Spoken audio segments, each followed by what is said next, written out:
Welcome to Press Play, where we talk with high performers about what they do when the computer shuts down and they do what they do to recharge, unwind, and become the best version of themselves. Here with me today, I've got Melissa Moray. Did I say your last name right? Got Okay, it. cool. Yeah. Okay. And Melissa right now is with the ALS, right? Can you tell me just a little bit about your role there? And then we will definitely go into the fun stuff. Yeah. Great. So I work with the ALS Association, and my role is the regional vice president for the Southeast. So I get to work with our staff and our volunteers to be really that outward facing partnership development within the Southeast. So my geographical footprint is Florida, South Carolina, Tennessee, and Alabama. So it's wonderful getting to connect with our community and help to raise awareness for ALS and support for it. I love that. You definitely have a lot on your plate. And I said this before we started the show, but I've actually known Melissa a long time through a previous organization, nonprofit, a client of mine. And I have to say, Melissa has such a good heart and works to help people in so many ways. So I'm just very impressed with your background. You. It's an honor, to be with people in some of the hard parts of their life, but it makes the when your laptop closes and finding a way to refuel extra important. Absolutely. It does. Okay, so I asked you some questions before the show.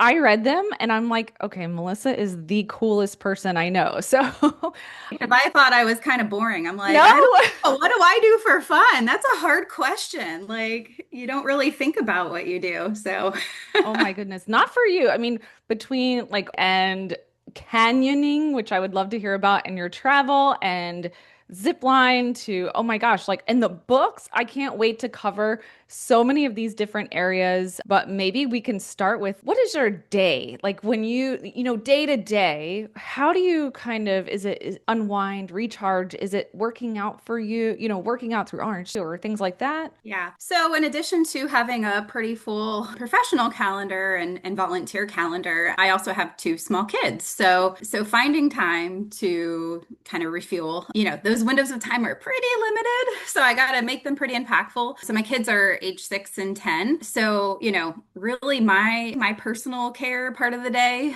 typically doesn't really start until, we do kind of the our normal routine of get everyone home and get everyone fed and do all of that. But I would say like during my week, my normal kind of work day when my laptop closes is, getting that Orangetheory workout is a good unwind for me. It's like an hour that I'm like, okay, all I have to do is show up and someone else is going to tell me what to do. I don't have to think about it. I just have to like get myself in the car and get there. And then that is like an hour to myself to refuel and, just it's a good stress reliever for me. Absolutely. I love that about Orange Theory and other workout programs, like when they just tell me what to do, because I want, we're thinking all day and we want to, I mean, at least for me, I just want to like not think, but I still want to Yeah. do. Yeah, yeah, all that. I am just like, please don't make me have to think about this. So, Yeah. yeah, just show up and that is enough work just to get there. So, yeah, that's my, that's kind of the easiest thing to fit into the day. Certainly finding time. I know I shared with you that I am a pretty avid reader. I try to find little nooks and crannies, whether it's listening to an audiobook that really makes reading a lot more accessible in a busy life. So sometimes it's just that 15 minutes in a car where I'm like, okay, I can listen to a book and enjoy that, or cleaning around the house, or just finding those times where I can get to listen to a book, but also being able to find time to like sit and hold a book is always nice. It It just feels is. different to kind of hold it in your hands. So yeah, I feel like books are absolutely a form of escape. My genres are all over the place. I don't have a specific type of book. Like some people are just they love to read one particular type of book, and mine is all over the place. It Wow. kind of depends on my mood. I'm like I read a title or I read a description. I'm like that sounds cool. So, in the past I used to think like, oh, I'm not really into science fiction. That's not my thing. And then I started reading some books and I'm like, oh, actually, I guess I am into That that. was cool. So Yeah. I've learned that, don't judge a book by its cover, or at It's least so not by the literally. description. Yeah. True. That is just fascinating because sometimes I find like I stress over books. Like I'm like, okay, this is going to be a commitment. Is this one better or this one better? So it's kind of like nice to hear you read it and you're going with it. Yeah, yeah. I will say I've also learned too, like, you don't have to finish. Yeah. This isn't an assignment, right? Like, I think I grew up thinking, like, I have to finish the book. And if I'm really not into it, I'm like, my time is valuable. So I do not have to finish that book if I'm not feeling it. That is a good attribute. And what you said earlier too about cleaning and like listening to an ebook or something, I thought I was like the only one that did that. So I really enjoy cleaning and yet you're like hearing or learning or being entertained or whatever it is. And it's just very satisfying. Yes, it makes those mundane tasks feel a little more pleasurable. So, Definitely. So you said you have a 6 and a 10-year-old. I have a 6 and an 8-year-old. So very yeah, similar. yeah, you understand the Mhm. busyness of all of their schedules too and their life and all the things that they want to do and trying to Yeah. keep up with all of it. Yeah. And also just that our days, so yes, we're working and then we have caregiving, really. And then so there's just like a tiny bit sometimes to find just to be us. And so it's really interesting when we choose what we choose to do with that time. And that's what I find particularly fascinating about like people that work really hard. What do they do, to relax or be them? Yeah. And that's why I think those like simple joys and when you said like, oh, you do a lot of fascinating things that made me, I'm like, really? I do make the most of my time or I try to make the most of my time. And there's certainly days where I'm like, I just need to, I don't know what they say, like rot, like Bed just rot. be, but finding time to read books or just, I have to make dinner. So if I'm going to make dinner, I'm going to try to make it an enjoyable experience. Maybe it's trying a new recipe or just try to find the joy in some of those mundane tasks. Like we said, cleaning and reading a book. It's like there's the gotta do's, but at least if you can do it in a way that maybe doesn't feel as like burdensome and a little bit more joyful, and for me, that is also cooking, like I mentioned. I don't always have the time to make these fun recipes. I used to do a lot more of that. I used to make these very elaborate recipes and I still do it occasionally, Wow. but sometimes it doesn't have to be, a three-course meal or, French cuisine, but just trying out a new recipe, even if it's a simple one, it just brings me a little bit of joy to do that. And yeah, just spending time in the kitchen. And a lot of times that's with my earbuds in, listening to music or Oh, listening to a yes. book or a podcast. I guess I kind of do that while doing a lot of things. So, Now, do your kids eat what you cook? Because mine just don't. it's hit or miss. Yeah. Getting a little bit easier, but yeah, I try to like do spin-offs of what's worked in the past. Like, how can I spruce up this one thing that I know that they'll eat? But yeah, sometimes I don't know. It's hit or miss. So, Yep. I feel like I cook for when I cook, I should say. I don't cook a lot, and my cooking's not that great. But when I cook, it's like for me and my husband, and then my kids have a whole separate thing that I'll make for them. Am I doing it wrong? yeah, there's a lot of like deconstructed meals. Yeah. Hey, here's this, and this is your version, and this is my version. So yeah, I think that's the reality of, raising kids. I think we always think before kids, it's like they'll eat what I eat. And I'm like, yeah, that's just not Totally. reality. I was one of those. I was like, Yeah. yeah, no, they're just gonna eat what I like. And Yeah, they're gonna like it. Yeah. sure. I think we've all settled that we all like pizza and Yeah. chocolate. That's I about it. mean, That's yeah, all that. okay. So speaking of music, you like going to concerts. What is the best concert that you've ever been to? Ooh, so I would have to say, again, I'm like my books, my music is also like all over the place. I would say probably one of my best of all time would be Tom Petty. Oh, Had the fortune of being able to see him. It was probably, oh my gosh, I'm trying to think like how long ago it was. It's been a while, probably like 15 oh, years ago. It was so much fun. I brought my younger brother with me, and it's just like one of those fun memories that, something that I think also like I went to school in Gainesville, University of Florida, and Tom Petty originates from there. So there's a lot of like, I didn't I know don't know, that. That's cool. a lot of following, but yeah, I would say Tom Petty. I literally just heard that from someone else recently that Tom Petty was one of the best concerts that they've ever went to. Like, so there's got to be something to it. There's a magic plus just yeah, his music is really I feel like it transcends so many different audiences and time. It's timeless. So I was going to use that exact word, transcends. It's like intergenerational, draws in people of all different backgrounds. And I remember growing up like listening to his albums with my dad. And so there's some definite like nostalgia of that. Yeah. that is wonderful. Do you come from a big family? I know you mentioned a younger brother. Yeah, so not especially a bigger family.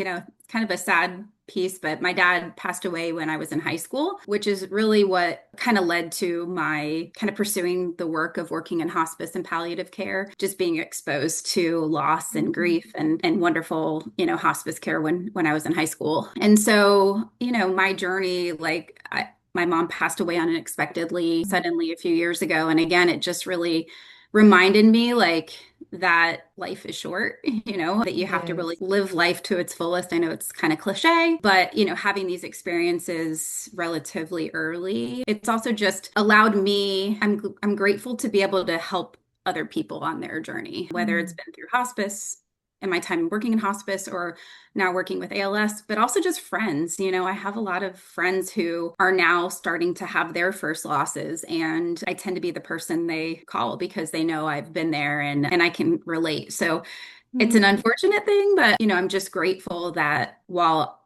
I have a wonderful family, but I'm also really fortunate to have my family, my like friends that are like Love family. that. So I have some really amazing friends that, that have kind of added on to my biological family.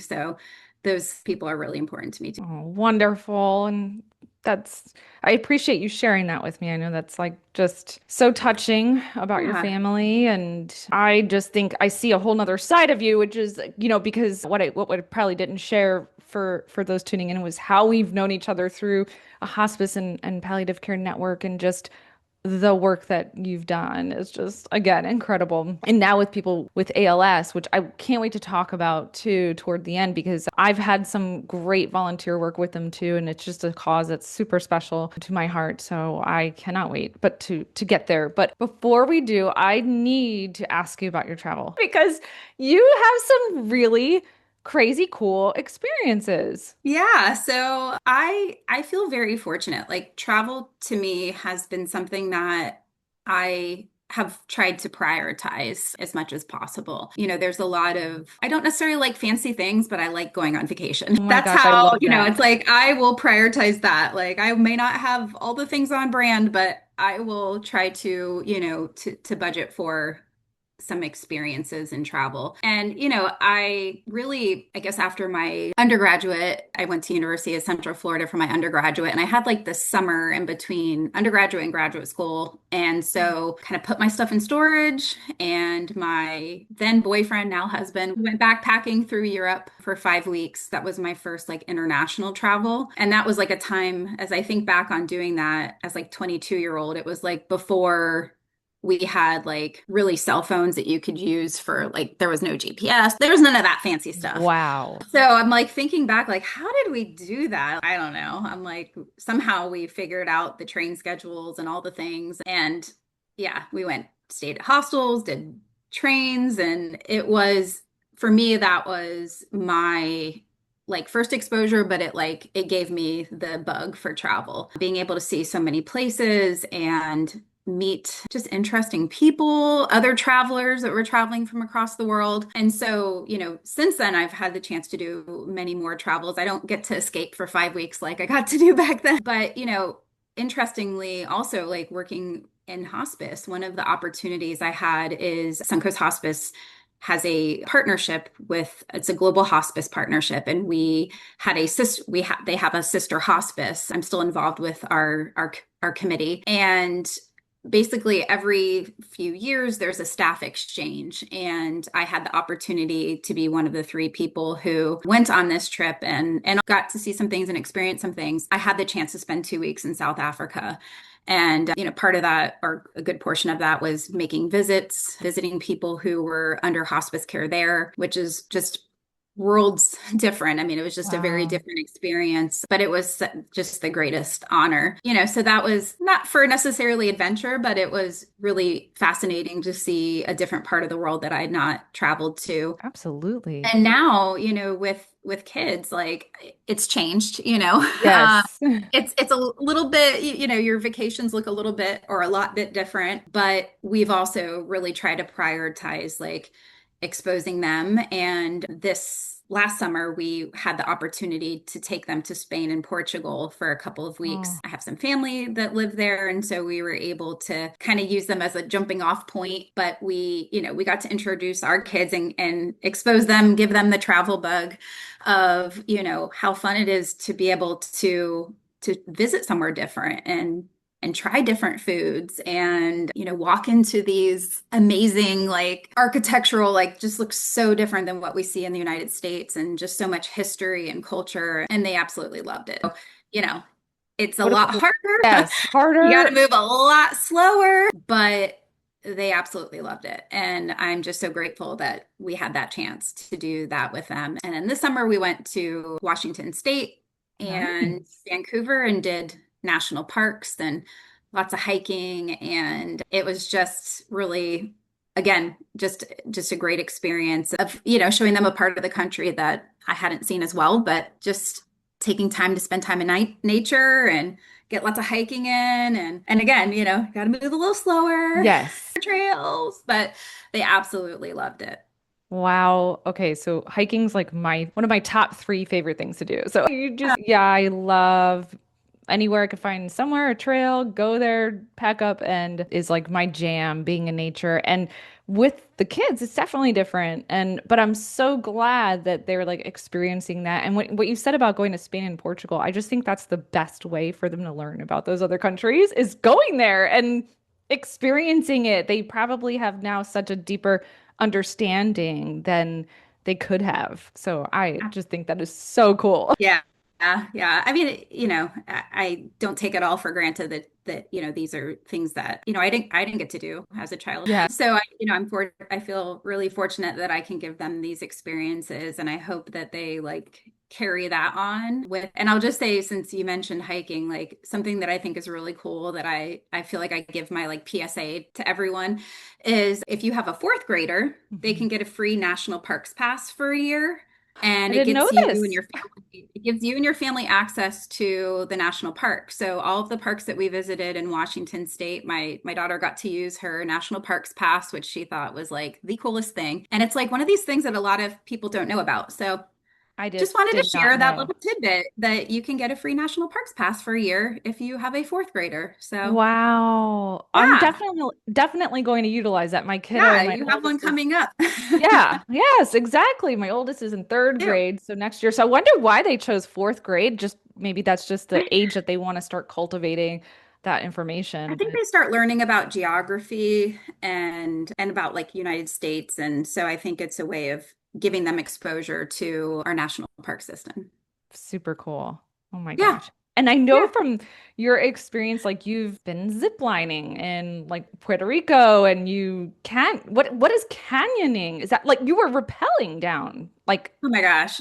Like I am, so I'm not really, I mean, I guess this makes me sound like I'm super adventurous. I guess I can have my arm twisted to do things like this. When we were in that backpacking trip post undergraduate, we were in Switzerland and we met a group of people, and everyone was like, we're gonna go do this. And I'm like, I don't really love heights. Like I really don't. But, I guess peer pressure, I don't know. It just sounded like, well, this is a really cool experience to get to do this. So essentially, what you do is you go up this mountain and you make your way down. You kind of go down the canyon. And so some of it is like natural slides, like water slides wow. that are kind of like smoothed out that you can go down. Some of it is like propelling down a rope, jumping off of cliffs that Oh were my like gosh. into water. I think back on it now, I truthfully don't know if I could do it again. It's one of those things that I think in your youth, you're a little more invincible and like,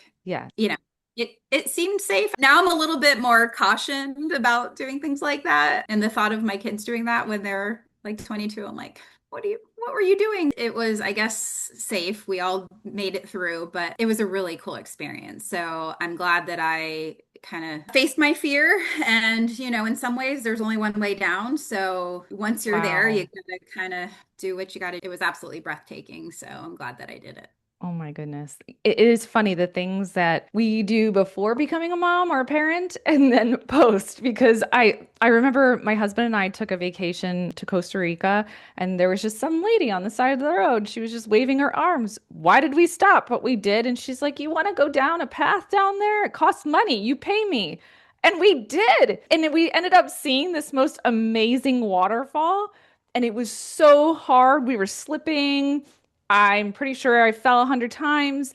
It was crazy, but I'm like, I would never do that now. I know. That's the beauty of youth and, Yeah. having those experiences. And yeah, sometimes I'm like, why did I think that was a good idea? But I don't know. Sometimes you luck out, I guess, and it ends up a really Yeah. cool experience. And I guess that's what, develops us to some kind of knowledge into where we are.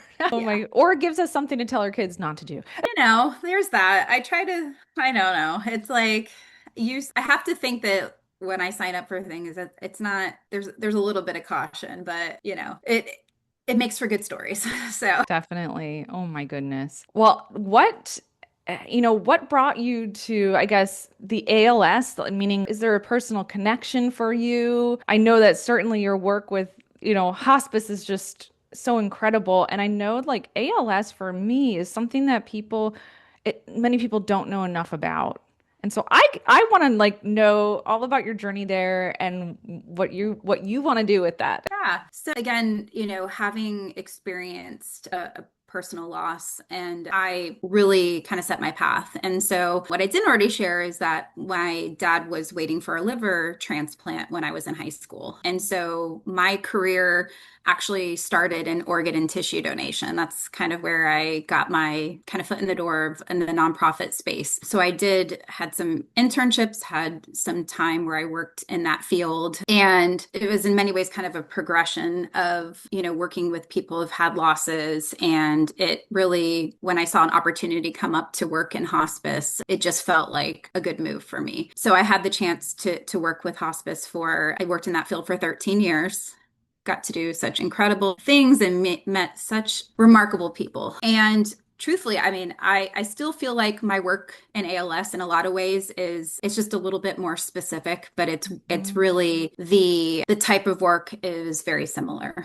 And so Extension. it is. And we work really closely with hospices and help Mm. to make sure people have those types of resources. So it's really been an extension of that. When I first stepped into my role at the ALS Association, we're in the process of really looking at how we could engage volunteers more strategically across the association. And so that was kind of initially what brought me to this work is, building volunteer programs and working with our volunteer leaders. And that's still, even though my role has sort of changed over time, that's still an integral part of what I do.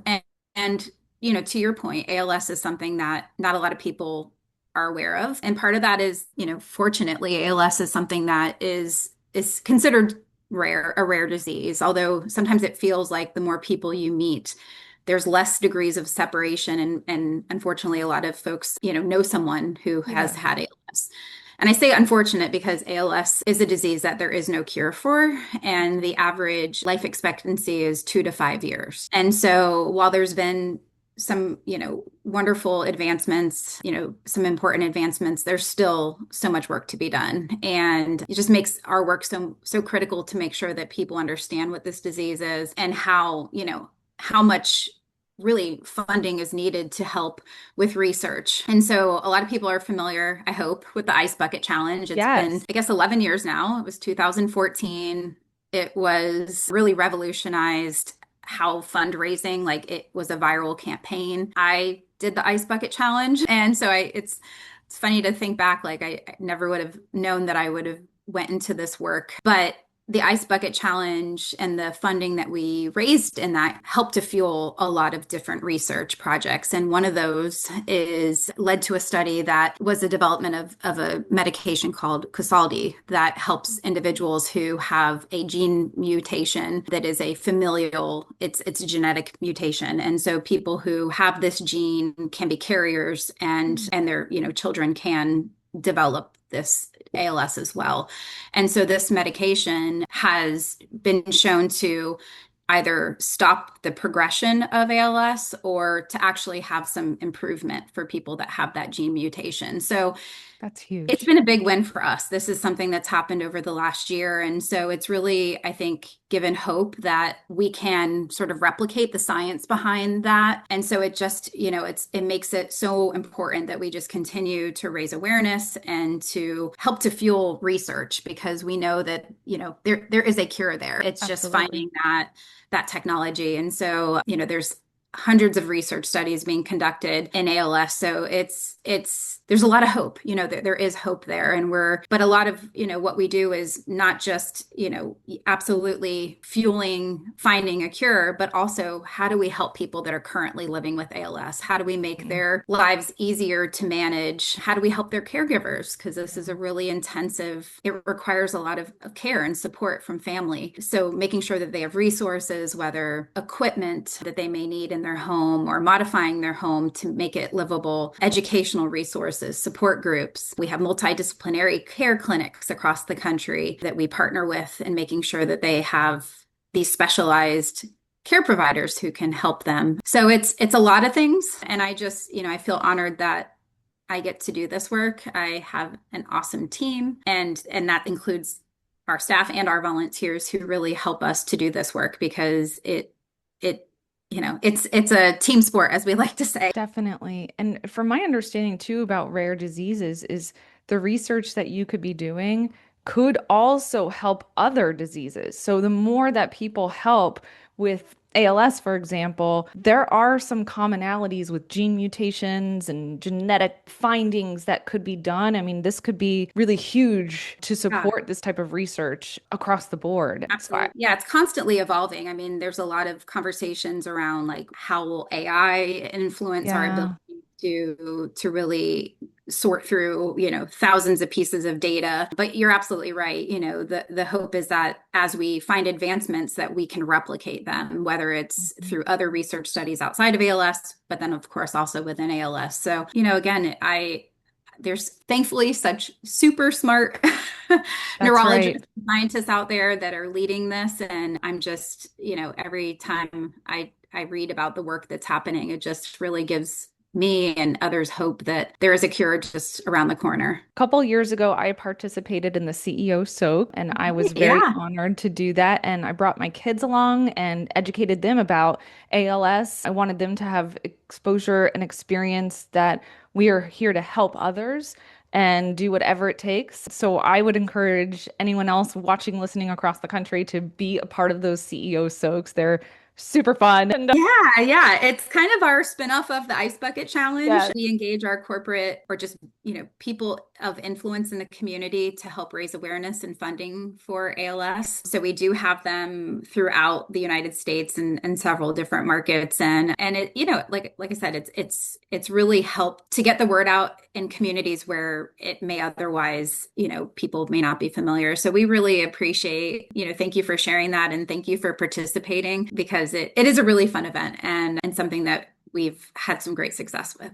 Absolutely. And I know recently, I think it was earlier this year, a major actor from Grey's Anatomy came out and revealed to the world his diagnosis with ALS. And I thought that might be a pivotal moment for people to really, again, further understand, want to know more about, start to really understand the disease and get behind it. And I don't, Yeah. and I mean, it's I, always unfortunate, anytime you hear of a diagnosis and, yeah, it does raise awareness when there's someone who has that public eye who yes. can share their story and share the challenges that they have. Something that we do appreciate him using his platform to Hmm. educate and inform and, and also to show how he's continuing to live his life, albeit there may be challenges along the way, but just his ability to try to overcome those challenges to continue doing, as long as he's able, the work that he loves to do, which is really inspiring. And I think people might see that ALS can affect anybody. It is genetic.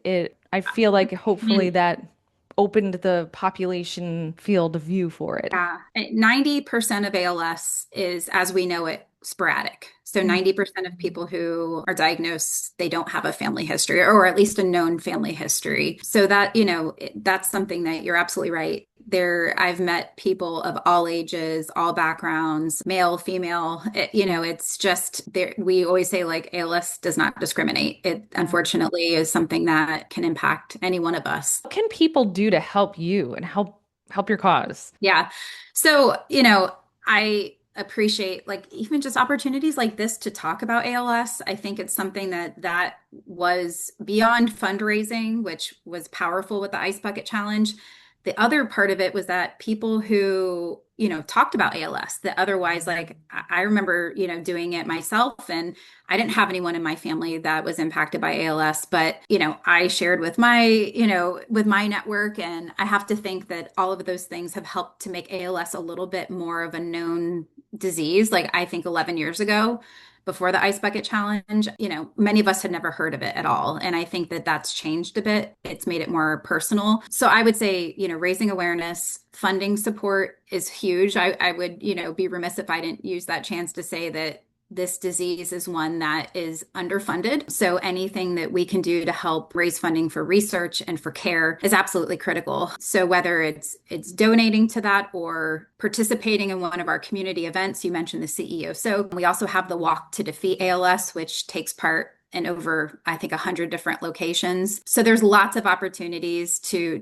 participate and also to come out and volunteer. So, all of those events wouldn't be possible without the support of volunteers, whether it's people helping the day of or being part of those planning committees. We are very much volunteer-led, staff supported. So we couldn't do what we do without our powerful volunteers right behind us.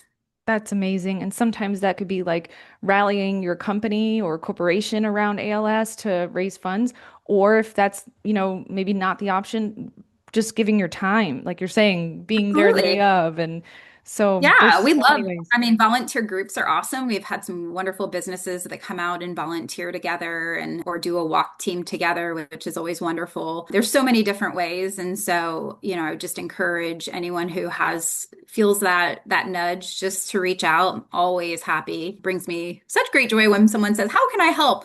No. Oh, I'm happy to help guide you in that. So, yeah, thanks for asking that. Absolutely. Well, you are a pleasure to talk with. Definitely want to talk again. And I Oh. just so enjoyed getting to know you more and knowing what you're like both at work and on your playtime. So, Well, thank you for asking me. I love that you're doing this. I think it's so important that no matter what field we're in, that we find ways to have fun and unwind and refuel so that we can keep doing the work that we're doing. So thanks for asking me to participate. This was really fun, and I look forward to hearing other people's stories. absolutely. Thank you so much, Melissa.